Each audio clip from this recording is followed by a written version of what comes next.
Today we're going to talk about what is a book map. A book map is an objective summary of your manuscript. You create it after you've completed your first draft and before you give it to another single soul to read. Literally, this is just for you. You're going to focus on the structure, pacing, and character development. And for me, it seriously takes the sting out of my books because I know they have to be edited. But of course, when you're done, they're always perfect. And there will just have to be a few commas moved around, right? That's always the way it is. Rebecca is one of what we started writing together. She's one of my best friends, and she's an amazing editor. She's gone through the certification process. We've both grown as writers. I'm a little better with commas, but she's really great with story development. Like, hey, so what is your character's goal? Do they need one? Can't they just be the funny sidekick? Okay, so I do love my memes. When to revise or create a book map. You're going to do it after you've written your first draft and let it sit and marinate, unless you are really at that point in your writing career that everything needs to be edited, which I'm slowly sliding into. You have to get emotional distance from your characters and scenes because, when we're looking at it, we don't even think about, we just know it's so cute. It has to stay. I love this dialogue. You take off your creative writer hat and you put on your ruthless editor hat. You give your book map to, you do it before you give it to beta readers, editors, etc. Because there's going to be some major story and plot changes that happen. This is where your developmental editing happens for yourself. So it's for you after the first draft.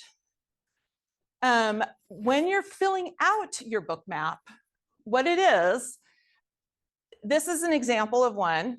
So I have the summary of my chapter and scene. I also keep track of the percentage I go into the story for beats and plotting and story structure.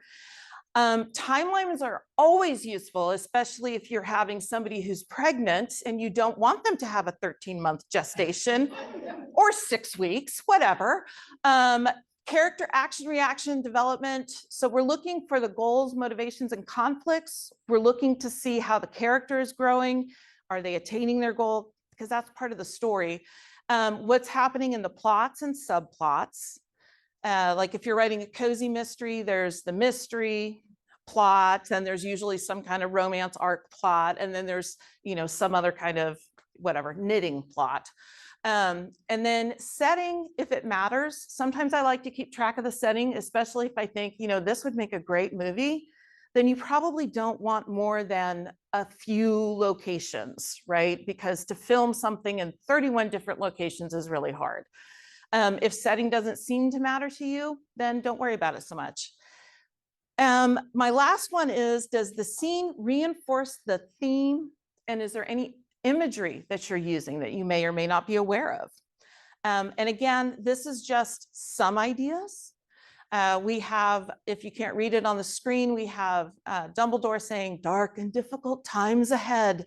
Soon we must all face the choice between what is right and what is easy," because that is really all editing. All right, so what it may look like. This is actually J.K. Rowling's For Order of the Phoenix. That's what hers looks like. So it's a hot mess. Remember, it's for you. It's only for you. Nobody has to see it. So typically I use a spreadsheet. For free Google Sheet version, you can go to our website at askigw.com, or hopefully this short URL at the bottom of your screen is working. This is an example of the spreadsheet I brought over there. So you can see mine are getting smaller because I'm getting a little bit better about figuring out what needs to be on there. This book in particular obviously had some issues that we'll get into. For me, in this one, I have chapter and the day. Hey, I found out that cozy mysteries are supposed to happen within like 7 to 10 days. Like they're not like a month-long thing. So that's going to need some revisions in my current book. Like, whoops. So like I have the summary. Then this is a romantic suspense. So I have my two main characters, Paige and Riley here. I do have the setting because I would love this to be made into a movie. And then I have Who Killed the Judge, because that's my main plot, their romance arc, And then is the theme proved or disproved? And then at the very end of this one, I have words and the percent into the story. So I can keep track of where I'm at on my beats, right? I don't want the first kiss to happen if it's a steamy romance. I don't want the first kiss to happen 75% into the book. I'm gonna have to push that sucker up. That's just an example. My example, I like my spreadsheets. This is what the book template looks like on Ask IGW. So you have to make a copy of it or download it and then have fun creating your own headings here. You can do whatever you want, but I did do the math for you. So if you put in the number words in the draft, you got to check the math. So this is set up for 80,000 words. Okay, so here's what I want you to think about. What's important in your current work in progress? What matters to you? What is driving the story forward about, or even the character arc? So things you want to include in these columns, because it can be as few, it has to work for you, right? This works for me because I literally get distance from the book, but you might not need all of these things. So think about what columns you would want to make sure that you're doing in order to make your story, interesting, the pace correct, all that kind of stuff. So I suggest, these are some suggestions: chapter, timeline, summary, GMC, character setting, plot, subplot, theme, symbolism, and imagery. And that's partly those symbolism and imagery is because I'm really bad at that. So that's why it's on there. Like, I'm really bad at it. But then when you think about it, it's like, for me, I didn't realize it until I'd written the book, having a family meal was the symbolism and the imagery that I used for this found family theme, right? So found family, having a meal together. So then it was like, well, how often do they do that? Because you don't want it in every scene. You just kind of want it sprinkled throughout. But you'd like to have it at least 3 times because we love the number 3. So on your computer screen right now, this actually, because the font is still really small, took over like 2 huge sliding glass windows, like 2 sliding glass doors side by side. It was the whole thing. It was ridiculous and so much tape. But as you can see, when I put down the plots, and one of the reasons I did this is because I had sent it out and I'd gotten like 3 or 4 requests for full. And then they said, but the pacing isn't right. So I was like, all right, I really have to do a book map for this. So as I did the book map, I realized that in my murder plot and my subplots, nothing happened in these chapters that are highlighted red that moved the story forward. And it's not until you have to literally think about, okay, were any clues given about who killed this guy? Was there anything about found family? And the answer is no. Then you've got 3 in a row. You know that there's a pacing issue right there. It's obvious and it's not emotional, right? I love this scene. I think it's fabulous, but I'm the only one who does. Everybody else is like, yeah, it's cute, but what's happening with the murder? So when you make your book map and you fill it out, you're first just looking at the whole thing. You're not thinking about doing revisions yet. You're just trying to put down what's there first. And then later we go back and make notes. Okay, so our step 1, this is in your handout, is use the paper and pen or download the copy and make a copy. Think about what columns you want, label them, fill out the summary of the chapter in 1 to 2 sentences. It's more of a reminder for you of what happens in that scene. Like you can say leg found, right? That's enough for most of us to remember what that chapter was about. Fill out what the characters do and how their actions affects their GMC, their goals, motivations, and conflicts in those columns. And if you've got location and setting, and filling out any other remaining columns. I like to fill out the book map horizontally. So I do 1 chapter or scene at a time. But if that's not the way you roll, do whatever makes sense for your brain. Okay, so this means 70% of editing is staring at your work for hours while making this face. Okay, revisions and editing are just writing craft that you forgot to put in the first draft. For the book map, don't make changes. We're just making notes right now. And the first person who actually taught me how to do a book map was right here, Rebecca.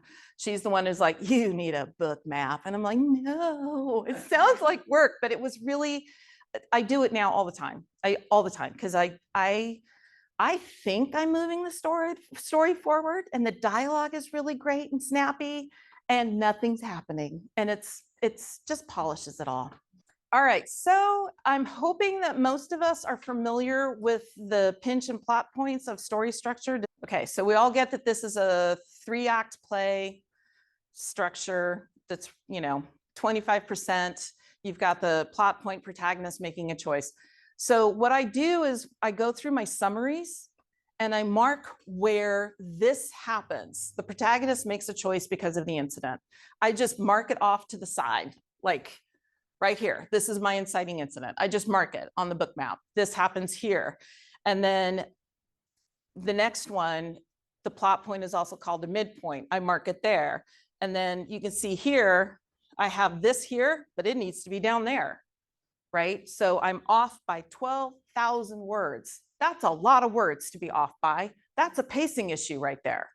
So when I look at these, setting up the character, the inciting incident, I look for where it is in my summary, and that's where I mark it. And that really makes your plotting, pop out. And remember that this is a recipe.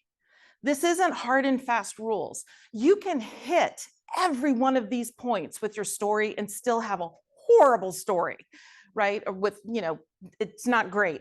So this is just a recipe to help you. But if somebody already said, hey, you have a pacing issue, and you do a book map and you're like, yeah, I do. Yeah, I got this and I got this. It just helps you find where the pacing issue is. Okay, Stephen King says a little talent is a good thing to have if you want to be a writer, but the only real requirement is the ability to remember every scar. All right, so step 3 is my favorite because it's the goals, motivations, and conflict checkup. And I don't know if you've heard of emotional wounds, as everybody, so it's that baggage that you carry with you. So you want to make sure that your protagonists and antagonists' emotional wounds are triggered at those turning points, which you've already marked on your book map. You want to see, are they being triggered? Because that helps with the pacing, but it also helps with character development. Is their motivation believable and enough to warrant their continuing toward the goal? We've all heard the phrase, I think, too stupid to live. It's like, that there has to be an action scene here. So instead of giving your character a plausible reason to be outside while there's a sniper, you have her go outside, sit on the patio, and read a Bible. That is too stupid to live. If there is a sniper trying to kill you, you are not going to go outside on the balcony. But it's like, I know that author was like, but I need an action scene here. So I'm going to have her go outside on the balcony and read a Bible and get shot at. It's like, don't do that. You have to make sure their motivation is believable and enough to warrant their continuing toward the goal. Is their goal related to their misbeliefs? And I love Sheila, who I work with, Sheila Redling. Her thing about villains is that your villains are running towards their emotional wounds and the triggers and everything. Like, that is who I am. I own it. Whereas your protagonists are like running away from their emotional wounds. So is their goal related to their misbeliefs? Yeah, they really need to be. Like, you have to have a reason to do this thing. And it's typically because of that scar, that baggage that you're carrying around. Can you increase the stakes? That's always a fun one. And again, we're not making any changes right now. You would just be like marking what it is and then talking with a friend, like, how would I make this worse for them?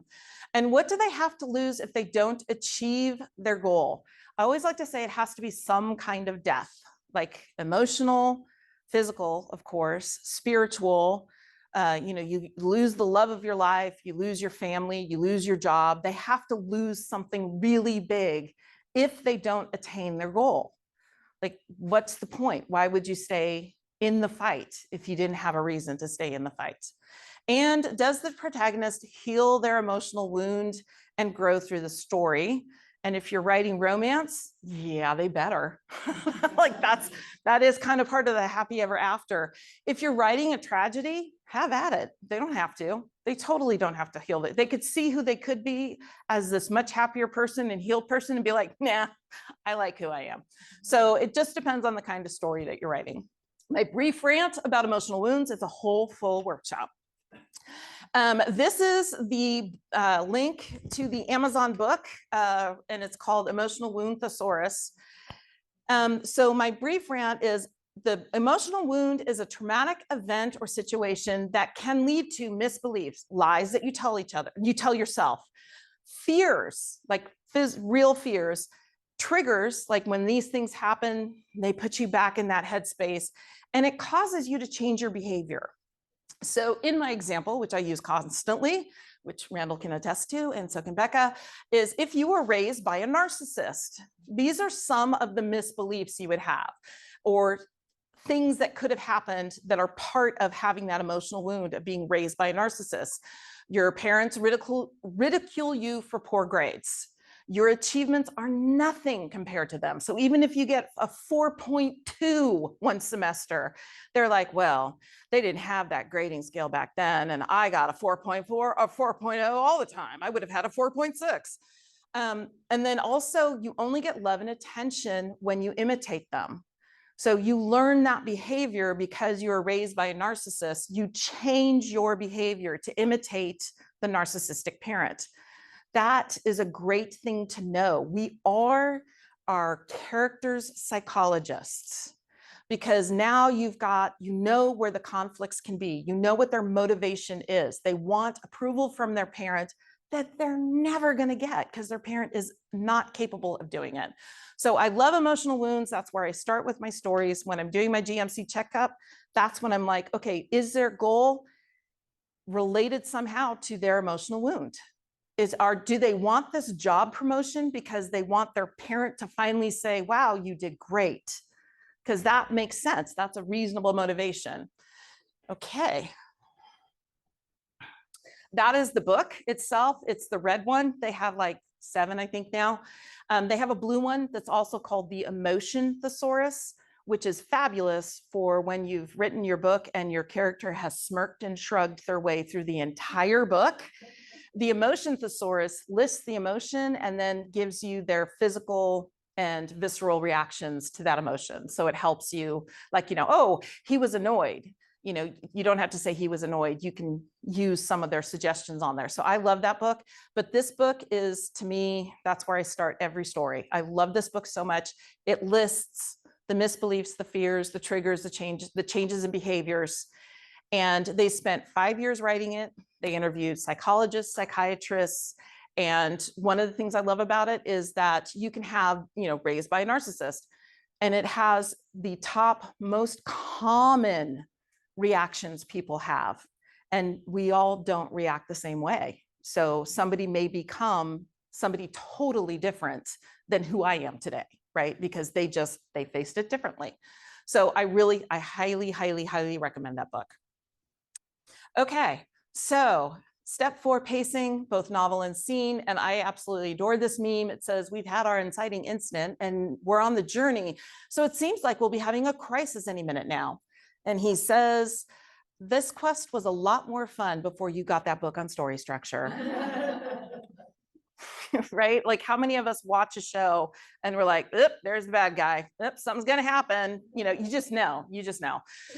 So when I'm looking at my book map, I'm going to see, does my story's pace meet the genre promises and readers' expectations? So the perfect example for this is, I just found out cozies are supposed to take place in a week, right? Because that does make sense. If the amateur sleuth doesn't solve it before the police, that's not great. And it's a cozy mystery. It's not like true crime that could take 20 years to solve. This is a cozy. It has a very different reader expectation.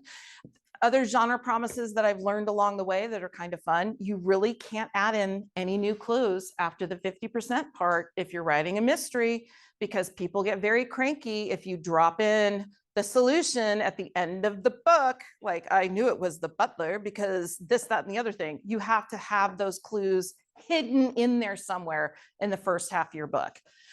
Just fun things like that we kind of know, but they're typically unwritten rules. Let's talk pacing versus tension.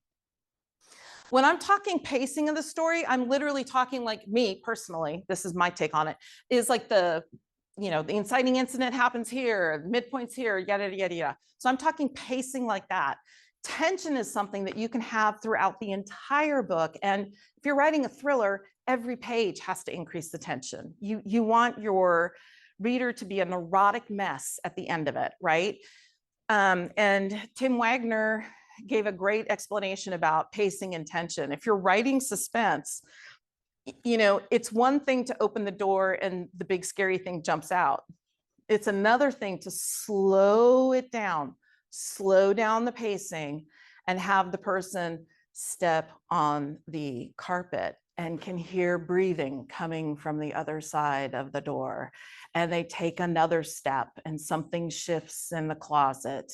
And they so that by the time their hand is on the doorknob, you're a hot mess. You're like, just don't open it.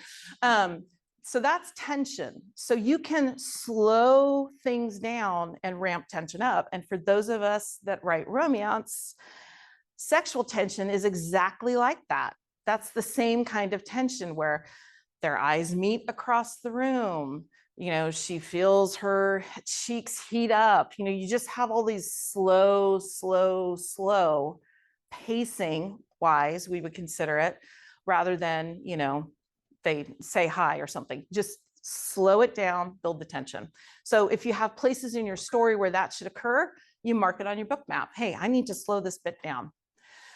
Tightening scenes to increase overall novel tension, right? So if you've got a chase scene that's going on too long, or should be lengthened, fix it. Tightening scene to increase scene tension, and tequila and murder, which is where you have to anesthetize yourself and kill your darlings, right? You've got to kill your darlings. Step 5, theme. What is your story really about? And I do love Steve Carell in that movie. Go back to your emotional wounds. What wound does the main character need to heal to achieve their goal? What lie have they told themselves that they finally learn is untrue?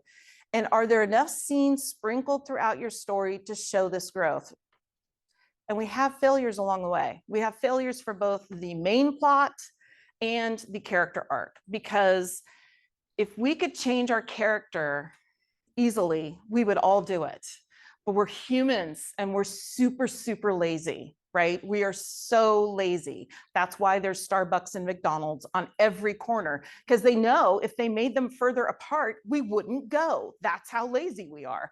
So you have to have these scenes sprinkled, and you have to show the person failing, right? They have to fail at least once. And especially if they're fighting a bad guy, they have to fail from the bad guy at least once, because otherwise he's, a stupid villain and it's not much of a story, and it doesn't make the characters much of a hero. The author likes Mary Sue. Yes, yeah, that's like the Mary Sues, or yeah, they're horrible. Step 6, talk with a friend. We have not touched our whole manuscript in this entire process. You've made notes about pacing, structure, character development, and plot of your story. There will be things that need to be fixed. Brainstorm with a friend. That will save you so much time in revisions. And figure out what the draft's big picture needs are and how to fix those before you go into scene by scene revisions. Okay, so if you're starting and you start off by doing copy editing, like, well, I'm going to do this. I'm going to read my novel, and I'm going to make my summary and fill this all out. But I'm also going to do copy editing along the way. You're wasting all that time, because there's a good chance, especially if you're a new writer, those first 2 chapters will not be there. So stop with the commas, stop with the grammar and the punctuation, go with the big story idea. And before you start making changes, you now have this summary, and you can see where gaps are. And should they be there, or should these things be tighter, closer together? what things have to change. And then you can talk to your friends or writing group and say, look, this is what's happening. I notice it's kind of clunky here. What is another, or even better, this is my character's wound and it really doesn't have anything to do with their professional goal. What can I do? Maybe they're now a fireman instead of an accountant. There's things you can change that really don't make huge changes in the whole book, but will make your book a much better story. So brainstorm with a friend. We do this constantly.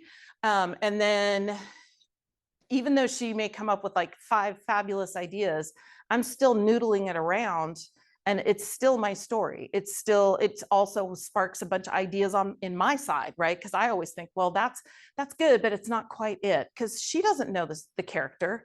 The character is, look, guys, we just have one brain and we're writing about dozens and dozens of people. It's all us, right? So you can brainstorm with a friend, but you're still going to have to filter it through you.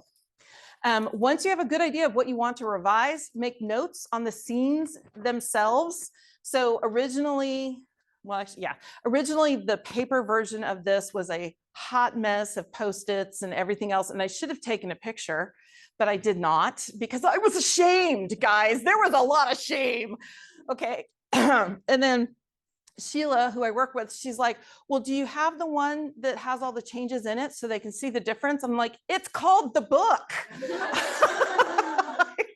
I am not redoing this ever. I do it once. Okay, so, and it did have a ton of things. And even when I'm writing, like I have my character's internal and external goals up there, including the bad guy. And I have their wounds, fears, and misbeliefs. I have it on my computer so that I can remind myself that this scene, the bad thing that's happening in this scene has to trigger the wound somehow, to remind myself. And I still mess up, right? I still mess up because we all do, because it's a first draft. And then now, once you've got your things all written down, you're ready for your scene by scene revisions. On the screen now is the book map for my current work in progress, Poor Decisions. It has the columns for the characters, which are the main plots, the romance plot, and the timeline. This thing is about 9 feet long, but it's been incredibly helpful for mystery.